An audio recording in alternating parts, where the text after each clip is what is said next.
ମଦ ଏମିତି ଗୋଟେ ଜିନିଷ ଯାହା ମଣିଷ ଥରେ ଆଟାଚ୍ ହେଇଗଲେ ଆଉ କେବେ ବି ପଛକୁ ଭୁଲି ପାରେନି। ସେଇପାଇଁ ତ ମଦ ଓଲଟେଇ ଗଲେ ଦମ, ସେ ତୁମକୁ ଦମନ କରିଦେବ। ତ ବେଳରୁ ସାବଧାନ ହେଇଯାଆନ୍ତୁ।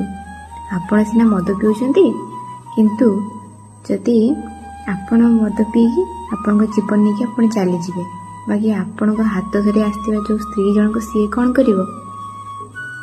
ଆପଣଙ୍କୁ ବାପା ବୋଲି ଡାକୁଥିବା ସେ ପିଲା ଜଣକ ସିଏ କ'ଣ କରିବ?